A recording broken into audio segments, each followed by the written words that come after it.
যুদ্ধের সময় ইরানের সাথে ইরাকেও হামলা চালিয়েছিল সৌদি ও কুয়েত। গোপনে আমিরাত যান নেতানিয়াহু। এই তিন দেশকে ক্ষমা করবে কি ইরান? ইরানের কাছে পরমাণু অস্ত্র থাকতে পারবে না, এই ইস্যুতে একমত চীন ও আমেরিকা। ট্রাম্প প্রশাসনের এই দাবি কি সত্যি? কি বলছে বেইজিং? শাকিরা, ম্যাডোনা আর তরুণীদের হার্টথ্রব বিটিএস ইতিহাসেই প্রথম এক মঞ্চে ঝড় তুলতে আসছেন। তাদের প্রস্তুতির এক ঝলক দেখব আজ।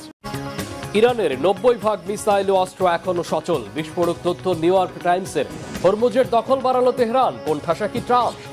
ইরানের মাটিতে শুধু আমিরাত নয়, সৌদি আরবে গোপনে হামলা চালিয়েছিল জানানো রয়টার্স। মুসলিম বিশ্বাসঘাতকদের কি ছাড় দেবে তেহরান? 35,000 কিলোমিটার পাড়ি দিতে সক্ষম দূরপাল্লার মিসাইল শয়তান 2 মোতায়েন করল রাশিয়া। এটি কি পশ্চিমাদেরকে পুতিনের হুমকি? মাটির নিচে থাকা ইরানের 90% মিসাইল ও অস্ত্রের ঘাঁটি এখনো পুরোপুরি সচল ও অক্ষত রয়েছে বলে জানিয়েছে খোদ মার্কিন সংবাদ মাধ্যম নিউ ইয়র্ক টাইমস। মার্কিন গোয়েন্দাদের গোপন তথ্যের বরাত দিয়ে তারা বলছে, আবারও ইরানে হামলা হলে এসব অস্ত্রের ব্যবহার করবে খামেনির দেশ। আর এই খবর এমন সময় আসলো যখন হরমুজ প্রণালীর ওপর দখল আরও বাড়িয়েছে ইরান। আমেরিকাকে হটিয়ে হরমুজের পুরোপুরি দখল নেয়ার প্রস্তুতি নিচ্ছে কি ইরান? খামেনির দেশ কি হয়ে উঠছে মধ্যপ্রাচ্যের নতুন পরাশক্তি? সঞ্জিদা ইসলাম তন্নির ডেস্ক রিপোর্ট। ইরানের মাটির নিচে থাকা 90% মিসাইল ও অস্ত্রের ঘাঁটি এখনও পুরোপুরি সচল ও অক্ষত রয়েছে। খোদ মার্কিন গোয়েন্দা বিভাগের গোপন প্রতিবেদনের বরাত দিয়ে নতুন করে এমন বিস্ফোরক দাবি করেছে খোদ মার্কিন সংবাদ মাধ্যম নিউ ইয়র্ক টাইমস। তারা বলছে, ট্রাম্প প্রশাসন ইরানের অস্ত্র ভান্ডার গুড়িয়ে দেওয়ার দাবি করলেও ইরান জুড়ে মাটির নিচে থাকা মিসাইলের মজুদ, অস্ত্র ও উৎক্ষেপণ ঘাঁটির প্রায় 90% এখনও ব্যবহারযোগ্য। এমন এক সময়ে এই প্রতিবেদন আসলো যখন হরমুজ প্রণালীর ওপর দখল আরও বাড়িয়েছে ইরান। নতুন করে হরমুজ প্রণালীতে নিজেদের নিয়ন্ত্রণ অন্তত 10 গুণ বাড়ানোর দাবি করেছে ইরানের ইসলামী বিপ্লবী বাহিনী আইআরজিসির নৌ ইউনিট। এরই মধ্যে আইআরজিসি দাবি করেছে ইরানের আধুনিক ক্ষেপণাস্ত্র ও ড্রোনগুলোর নিশানায় রয়েছে পারস্য উপসাগরীয় অঞ্চলে থাকা মার্কিন রণতরী ও জাহাজগুলো। অপেক্ষা শুধু চূড়ান্ত নির্দেশ পেলেই শত্রু ঘাঁটিতে আঘাত হানবে তারা। এমন অবস্থায় আমেরিকাকে হটিয়ে হরমুজ পুরোপুরি দখলে নেয়ার প্রস্তুতি নিচ্ছে কি ইরান? খামেনির দেশ কি হয়ে উঠছে মধ্যপ্রাচ্যের নতুন পরাশক্তি? আমেরিকা কি আর কখনো মধ্যপ্রাচ্যে নিজেদের প্রভাব রাখতে পারবে? এতে কি উদ্বেগে চীন সফরে থাকা মার্কিন প্রেসিডেন্ট ডোনাল্ড ট্রাম্প? ইরান আমেরিকার মধ্যে সংঘাত পুরোপুরি বন্ধ করতে একটি চুক্তি নিয়ে যখন চলছে চরম দর কষাকষি আর তীব্র মতবিরোধ, ঠিক তখন হরমুজ প্রণালীতে নিয়ন্ত্রণ আরও 10 গুণ বাড়ানোর দাবি ইরানের। আগে হরমুজ ও হেঙ্গাম দ্বীপের চারপাশের 20 থেকে 30 মাইল এলাকা ইরানের নিয়ন্ত্রণে থাকলেও এখন নতুন করে পূর্বাঞ্চলের জাস্ক শহর থেকে পশ্চিমের সিরিজ দ্বীপ পর্যন্ত প্রায় 300 মাইল এলাকার দখল নিয়েছে ইরানের নৌবাহিনী। আর এর মধ্য দিয়ে ইরান ওই অঞ্চলে নিজের আধিপত্য আর দখলদারিত্ব পাকাপোক্ত করার ঘোষণা দিল বলে মনে করছেন বিশ্লেষকরা। তারা বলছেন, মধ্যপ্রাচ্যে নিজেদের প্রভাব বাড়ানোর মধ্য দিয়ে বিশ্বের নতুন এক পরাশক্তি হয়ে উঠছে এখন খামেনির দেশ। আর ইরানের এই প্রভাবের খবরের ওপর নতুন করে ঘি ঢেলেছে খোদ মার্কিন সংবাদপত্র নিউ ইয়র্ক টাইমসের নতুন এক প্রতিবেদন। মার্কিন গোয়েন্দা সংস্থার গোপন তথ্যের বরাত দিয়ে তারা বলছে, যেখানে মার্কিন অস্ত্র ভান্ডারের মজুদ প্রায় শেষ, সেখানে ইরানের 90% অস্ত্র এখনো অক্ষত। নিউ ইয়র্ক টাইমস বলছে, ইরান তার বেশিরভাগ ক্ষেপণাস্ত্র ঘাঁটির কার্যক্ষমতা আবারও চালু করেছে। কৌশলগতভাবে গুরুত্বপূর্ণ হরমুজ প্রণালীর পাশে থাকা 33টি মিসাইল ঘাঁটির মধ্যে 30টি এখন পুরোপুরি সচল এবং আঘাত হানার অপেক্ষায়। যুদ্ধে আমেরিকার চেয়ে সুবিধাজনক ও জোরালো অবস্থায় থাকা ইরান শান্তি চুক্তির ইস্যুতে এখনও ছাড় দিতে নারাজ। ইরানের পররাষ্ট্র মন্ত্রণালয়ের মুখপাত্র ইসমাইল বাঘেই সাফ জানিয়েছেন, ইরান কেবল তার ন্যায্য অধিকার চাই। যুক্তরাষ্ট্র ও ইসরায়েলের চাপিয়ে দেওয়া যুদ্ধ শেষ করে আঞ্চলিক নিরাপত্তা নিশ্চিত করতে চাই। শান্তি প্রস্তাবের নামে জোর করে চাপিয়ে দেয়া কোনো সিদ্ধান্ত মেনে নেওয়া হবে না বলেও হুঁশিয়ার করেন ইরানি মুখপাত্র। আমরা তাদের চরমপন্থী দাবির মুখে নতি স্বীকার করব না, কারণ এটি অন্যায়। তারা ইরানের বিরুদ্ধে একটি বেআইনি আগ্রাসন শুরু করেছে। তারা জানিয়েছে যে আমাদের প্রস্তাবে রাজি হতে পারবে না, কিন্তু আমার ধারণা আমরা পাকিস্তানি মধ্যস্থতাকারীদের মাধ্যমে কূটনীতিকে এগিয়ে নিয়ে যেতে পারব। তবে ইরানের কাছে পদে পদে নাস্তানাবুদ হওয়ার পরেও নিজের আজগুবি দাবিতে অনড় মার্কিন প্রেসিডেন্ট ডোনাল্ড ট্রাম্প আগেই জানিয়েছেন ইরানে আবার সামরিক অভিযান শুরুর বিষয়টি গুরুত্বের সাথে বিবেচনা করা হচ্ছে।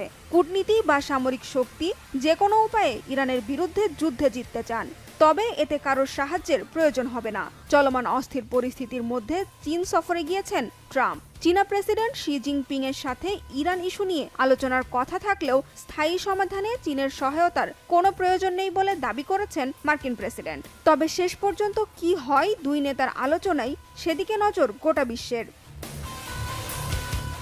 তবে কতদিন এই যুদ্ধ টানতে পারবে আমেরিকা?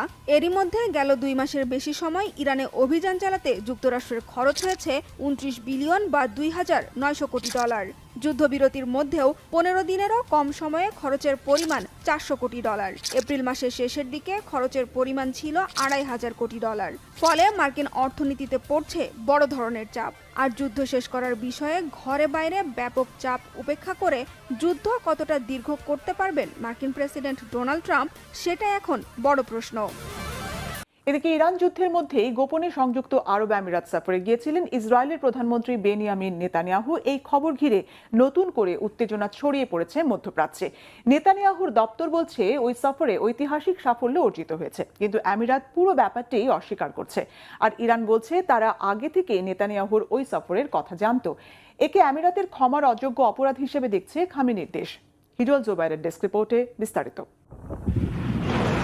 ইরানের সঙ্গে যুদ্ধ যখন চরম পর্যায়ে, ঠিক সেই সময় গোপনে সংযুক্ত আরব আমিরাত সফর করেছিলেন ইসরায়েলের প্রধানমন্ত্রী বেনিয়ামিন নেতানিয়াহু। শুধু সফরই নয়, তিনি দেশটির প্রেসিডেন্ট শেখ মোহাম্মদ বিন জায়েদের সঙ্গে বৈঠকও করেছেন বলে দাবি করেছে নেতানিয়াহুর দপ্তর।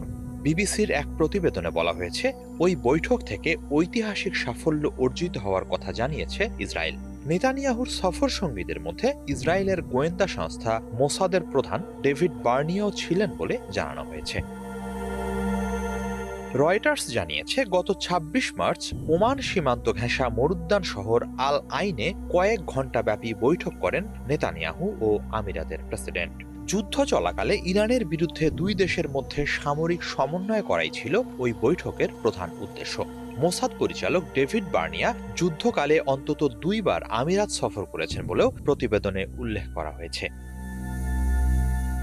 তবে পুরো বিষয়টি সরাসরি অস্বীকার করেছে সংযুক্ত আরব আমিরাত। দেশটির পররাষ্ট্র মন্ত্রণালয় এক আনুষ্ঠানিক বিবৃতিতে বলেছে, ইসরায়েলের প্রধানমন্ত্রী কিংবা কোনো ইসরায়েলি সামরিক প্রতিনিধি দলের আমিরাত সফরের খবর সত্য নয়।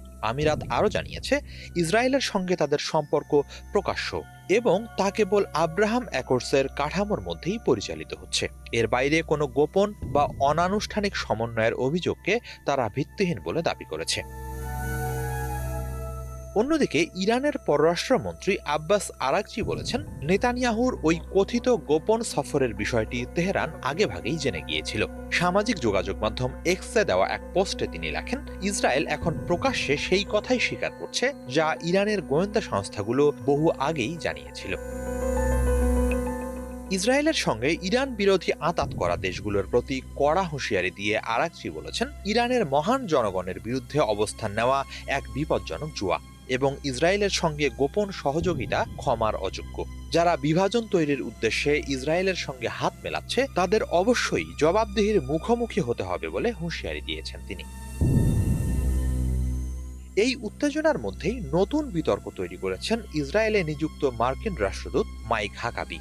সম্প্রতি তিনি জানান, ইরানের মুহুর্মুহু হামলা মোকাবেলায় সংযুক্ত আরব আমিরাতকে সহায়তা করতে ইসরায়েল তাদের আয়রন ডোম প্রতিরক্ষা ব্যবস্থা থেকে ক্ষেপণাস্ত্র প্রতিরোধী ব্যাটারি পাঠিয়েছিল। তিনি বলেন, ট্রাম্পের প্রথম দফায় স্বাক্ষরিত আব্রাহাম অ্যাকর্ডসের মাধ্যমে ইসরায়েল ও আমিরাতের সম্পর্ক শুধু কূটনৈতিক নয়, সামরিকভাবেও গভীর হয়েছে। ইরান যুদ্ধে এই গভীরতা আরও বেড়েছে বলে দাবি করেন হাকাবি। এর আগে ওয়াল স্ট্রিট জার্নালের এক প্রতিবেদনে জানানো হয়, যুদ্ধ চলাকালে সংযুক্ত আরব আমিরাত গোপনে ইরানের ওপর একাধিক হামলাও চালিয়েছিল, যদিও বিষয়টি প্রকাশ্যে স্বীকার করেনি আমিরাত। প্রতিবেদনে বলা হয়, এপ্রিলের শুরুতে ইরানের লাভান দ্বীপের একটি তেল শোধনাগারে হামলায় জড়িত ছিল সংযুক্ত আরব আমিরাত। সার্বিক প্রেক্ষাপটেই আমিরাতের ওপর ব্যাপক ক্ষুব্ধ ইরান। এসব কারণে যুদ্ধের মাঝে দেশটিকে গুড়িয়ে দেওয়ার পরিকল্পনাও বিবেচনা করছিল তেহরান। কট্টরপন্থী ইরানিদের মতে পার্শ্ববর্তী দেশ আমিরাত ক্রমশ ইসরায়েলের ঘাঁটি হয়ে উঠছে, যা কোনোভাবেই মেনে নেওয়া যায় না। ইরানের মাটিতে শুধু সংযুক্ত আরব আমিরাতই নয়, হামলা চালিয়েছিল সৌদি আরবও। আমেরিকা ইরান যুদ্ধে গোপনে ইরানের ভেতর একাধিক আঘাত এনেছিল রিয়াদ, এমন চাঞ্চল্যকর তথ্য প্রকাশ করেছে রয়টার্স। তবে যুদ্ধের ভয়াবহতা এড়াতে পরবর্তীতে দুই দেশই অনানুষ্ঠানিক সমঝোতায় পৌঁছায় বলে জানিয়েছে রয়টার্স। এর আগে ওয়াল স্ট্রিট জার্নাল জানিয়েছিল যুদ্ধের সময়ে সংযুক্ত আরব আমিরাতও গোপনে ইরানের ভূখণ্ডে হামলা চালিয়েছিল। হিজল জোবায়েরের ডেস্ক রিপোর্ট। যুদ্ধ চলাকালে ইরানের চালানো হামলার জবাবে গোপনে একাধিক পাল্টা হামলা চালিয়েছিল সৌদি আরব। দুই পশ্চিমা কর্মকর্তা ও দুই ইরানি কর্মকর্তার বরাতে বার্তা সংস্থা রয়টার্স এ তথ্য জানিয়েছে। এর মাধ্যমে প্রথমবারের মতো ইরানের ভূখণ্ডে সৌদি আরবের সরাসরি সামরিক অভিযানের তথ্য প্রকাশ পেল। বিশ্লেষকদের মতে এই ঘটনা স্পষ্ট করছে যে আঞ্চলিক প্রতিদ্বন্দ্বী ইরানের বিরুদ্ধে আত্মরক্ষায় আগের তুলনায় অনেক বেশি দৃঢ় ও ঝুঁকিপূর্ণ অবস্থান নিয়েছে রিয়াদ। রয়টার্সকে দেওয়া তথ্য অনুযায়ী মার্চের শেষ দিকে সৌদি বিমান বাহিনী ইরানের বিভিন্ন স্থানে হামলা চালায়। পশ্চিমা কর্মকর্তাদের একজন বলেন, সৌদি ভূখণ্ডে ইরানি হামলার প্রতিশোধ হিসেবেই ওই পাল্টা আঘাত হানা হয়েছিল। তবে ওই হামলাগুলোর লক্ষ্যবস্তু কি ছিল তা স্বাধীনভাবে নিশ্চিত করতে পারেনি রয়টার্স। এ বিষয়ে মন্তব্য জানতে চাইলে সৌদি পররাষ্ট্র মন্ত্রণালয়ের এক ঊর্ধ্বতন কর্মকর্তা হামলার খবর স্বীকার বা অস্বীকার কোনোটাই করেননি। একইভাবে ইরানের পররাষ্ট্র মন্ত্রণালয়ও কোনো প্রতিক্রিয়া জানায়নি।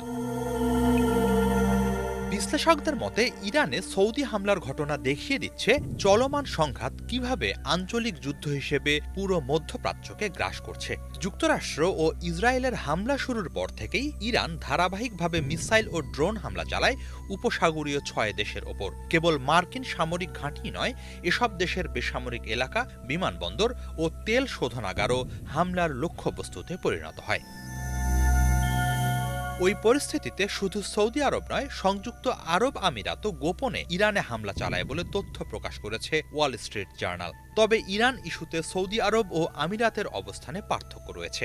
আমিরাত তুলনামূলক বেশি কঠোর অবস্থান নিয়ে প্রকাশ্য কূটনৈতিক যোগাযোগ এড়িয়ে চললেও সৌদি আরব সংঘাত নিয়ন্ত্রণে রাখার চেষ্টা করেছে। রিয়াদে নিযুক্ত ইরানি রাষ্ট্রদূতের মাধ্যমে তেহরানের সঙ্গে নিয়মিত যোগাযোগও বজায় রেখেছিল সৌদি কর্তৃপক্ষ। ইরানি ও পশ্চিমা কর্মকর্তাদের সূত্র মতে হামলার বিষয়ে আগেভাগেই ইরানকে অবহিত করেছিল সৌদি আরব। এরপরই উত্তেজনা প্রশমনে শুরু হয় নিবিড় কূটনৈতিক তৎপরতা। বিশ্লেষকদের মতে প্রতিশোধমূলক হামলা ও পরবর্তী সময়ে দুই দেশের সমঝোতা এটাই দেখিয়ে দেয় যে উভয় পক্ষই বুঝতে পেরেছিল অনিয়ন্ত্রিত সংঘাত ভয়াবহ বিপর্যয় ডেকে আনতে পারে।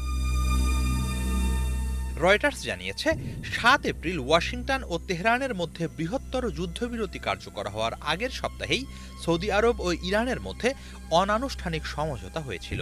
এক ইরানি কর্মকর্তা বলেন, এই সমঝোতার উদ্দেশ্য ছিল শত্রুতা বন্ধ করা, পারস্পরিক স্বার্থ রক্ষা এবং সংঘাতের বিস্তার ঠেকানো। এরই মাঝে আরব নিউজে প্রকাশিত এক নিবন্ধে সৌদি আরবের সাবেক গোয়েন্দা প্রধান প্রিন্স তুর্কি আল ফয়সাল লিখেছেন, ইসরায়েলের দিক থেকে ইরান ও সৌদি আরবের মধ্যে যুদ্ধ উস্কে দেওয়ার কোনো পরিকল্পনার অংশ হতে চায়নি রিয়াদ। তার মতে এমন সংঘাত পুরো অঞ্চলকে ধ্বংসযজ্ঞে নিমজ্জিত করত, বিপুল প্রাণহানি ঘটাত এবং তা ইসরায়েলের আঞ্চলিক প্রভাব আরও বাড়াত।